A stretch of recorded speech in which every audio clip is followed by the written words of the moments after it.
예수께서 빌립보 가이사라 지방에 이르러 제자들에게 물어 이르시되 사람들이 인자를 누구라 하느냐?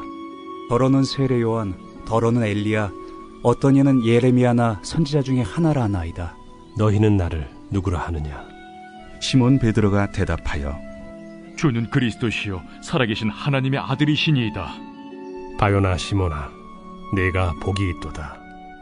이를 네게 알게 한 이는 혈육이 아니요 하늘에 계신 내 아버지시니라. 또 내가 네게 이르노니 너는 베드로라. 내가 이 반석 위에 내 교회를 세우리니 음부의 권세가 이기지 못하리라. 내가 천국 열쇠를 네게 주리니 네가 땅에서 무엇이든지 매면 하늘에서도 매일 것이요 네가 땅에서 무엇이든지 풀면 하늘에서도 풀리리라. 이에 제자들에게 경고하사 자기가 그리스도인 것을 아무에게도 이르지 말라 하시니라. 이때로부터 예수 그리스도께서 자기가 예루살렘에 올라가 장로들과 대제사장들과 서기관들에게 많은 고난을 받고 죽임을 당하고 제3일에 살아나야 할 것을 제자들에게 비로소 나타내시니 베드로가 예수를 붙들고 항변하여 이르되 주여 그리 마옵소서. 이 일이 결코 주께 미치지 아니하리이다. 예수께서 돌이키시며 베드로에게 이르시되 사탄아, 내 뒤로 물러가라. 너는 나를 넘어지게 하는 자로다. 네가 하나님의 일을 생각하지 아니하고 도리어 사람의 일을 생각하는도다. 이에 예수께서 제자들에게 이르시되 누구든지 나를 따라오려거든 자기를 부인하고 자기 십자가를 지고 나를 따를 것이니라. 누구든지 제 목숨을 구원하고자 하면 잃을 것이요 누구든지 나를 위하여 제 목숨을 잃으면 찾으리라. 사람이 만일 온 천하를 얻고도 제 목숨을 잃으면 무엇이 유익하리요? 사람이 무엇을 주고 제 목숨과 바꾸겠느냐? 인자가 아버지의 영광으로 그 천사들과 함께 오리니 그때 각 사람이 행한 대로 갚으리라. 진실로 너희에게 이르노니 여기 서 있는 사람 중에 죽기 전에 인자가 그 왕권을 가지고 오는 것을 볼 자들도 있느니라.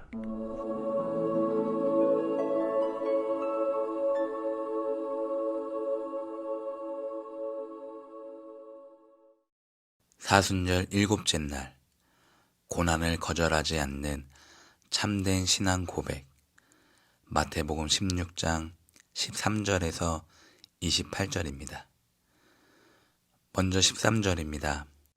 사람들이 인자를 누구라 하느냐? 15절입니다. 너희는 나를 누구라 하느냐? 예수님은 사람들의 시선과 제자들의 시선을 구분하셨습니다.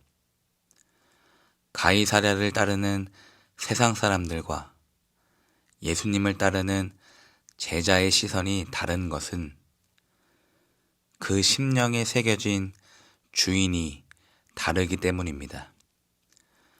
세상 사람들은 가이사랴의 것이고 제자들은 예수님의 것입니다. 이 땅에서 주인이 바뀌지 않으면 마지막 날에도 가이사랴의 것은 가이사에게, 하나님의 것은 하나님에게 갈 것입니다.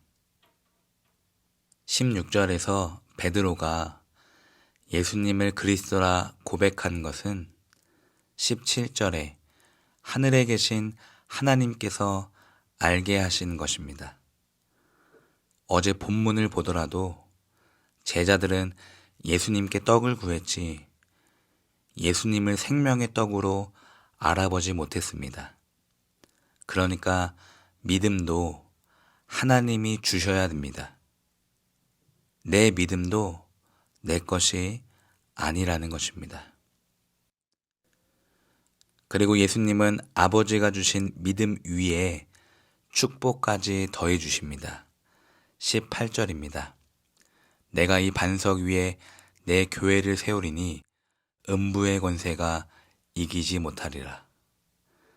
믿음 위에 교회가 세워집니다. 우리의 믿음 위에 주님의 성전이 세워지고 주님이 거하십니다. 그리고 이 성전을 품고 사는 우리에게 악한 영이 틈타지 못하고 우리를 쓰러뜨리지 못합니다. 사랑하는 성도 여러분, 우리가 교회입니다.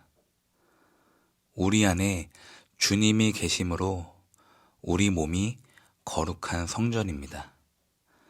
나눔교회, 나눔아트 센터는 눈에 보이는 건물이고 예배당일 뿐이지 진짜 중요한 건 우리가 교회라는 것입니다.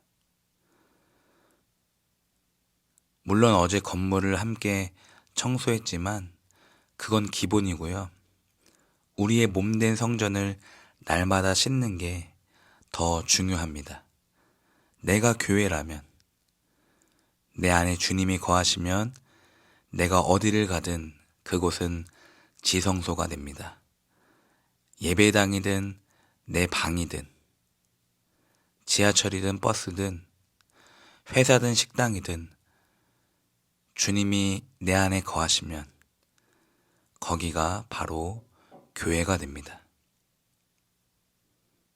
그리고 예수님은 교회된 우리에게 천국 열쇠를 주셨습니다.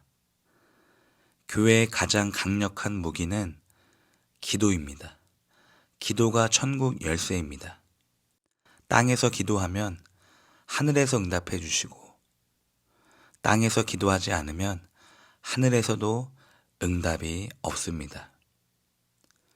오늘 우리가 기도하면 반드시 풀리게 되어 있습니다. 왜냐하면 기도는 예수님이 교회에게 주신, 우리에게 주신 영적 권세이기 때문입니다. 그러니까 교회에 할 일이 무엇입니까? 기도입니다. 기도가 교회의 사명이고 숙제이며 메인 행사입니다. 그래서 예수님도 아버지의 집을 기도하는 집으로 말씀하셨습니다. 그리고 교회가 기도하면, 우리가 기도하면 예수님은 장래 일을 알려주십니다. 21절에 이때로부터 예수 그리스도께서 자기가 예루살렘에 올라가 많은 고난을 받고 죽임을 당하고 제3일에 살아나야 할 것을 비로소 나타내시니, 기도하는 사람은 그리스도의 고난과 부활을 깨닫듯이 자신의 고난과 역전도 자연스럽게 알게 됩니다. 왜냐하면 기도 속에서 주님이 가르쳐 주시기 때문입니다. 그러므로 기도하십시오. 기도하면 여러분의 고난이 해석되고 여러분의 비전이 보일 것입니다. 믿음 위에 교회가 세워지고 교회에게 기도를 주셨습니다. 그러니까 믿음이 없이는 기도가 할 수 없습니다. 우리가 기도한다는 것은 무엇입니까? 주님이 기도할 수 있는 믿음을 주셨기 때문에 기도가 가능했던 것입니다. 다시 말해, 왜 지금은 기도가 잘 안 되십니까? 믿음을 달라고 기도하시기를 바랍니다. 22절입니다. 베드로가 이르되 주여 그리 마옵소서. 이 일이 결코 주께 미치지 아니하리이다.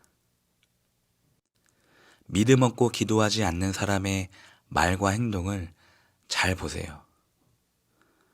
그 사람은 언제나 내 뒤로 물러가라, 예수님보다 앞서서 생각하고 행동합니다. 그 사람은 언제나 나를 넘어지게 한다, 예수님이 틀렸다고 생각하고 오해합니다. 자기 생각이 맞다고 생각하기 때문입니다. 그리고 그 사람은 언제나 사람의 일, 언제나 교회보다 자신, 성도보다 가족을 더 우선시합니다. 그래서 주님이 뭐라고 말씀하십니까? 자기를 부인하고 자기 십자가를 져라.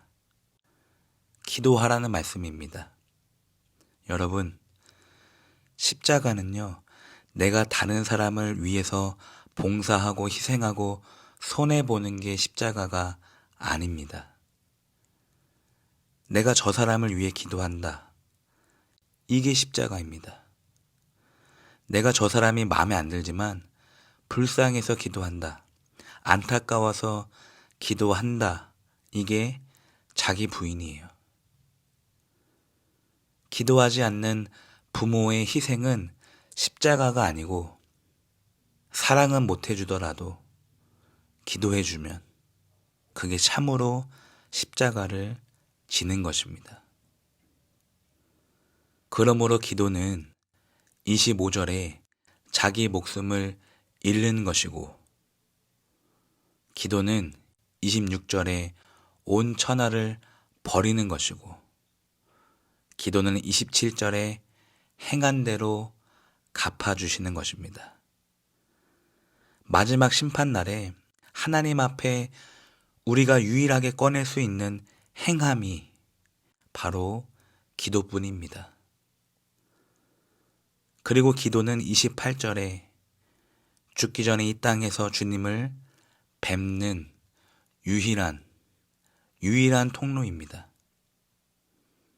그러므로 오늘 하루도 기도로 살아가십시오. 기도를 결단하시고, 기도를 행하시고, 기도를 이루시기를 주님의 이름으로 축복합니다. 함께 기도하겠습니다.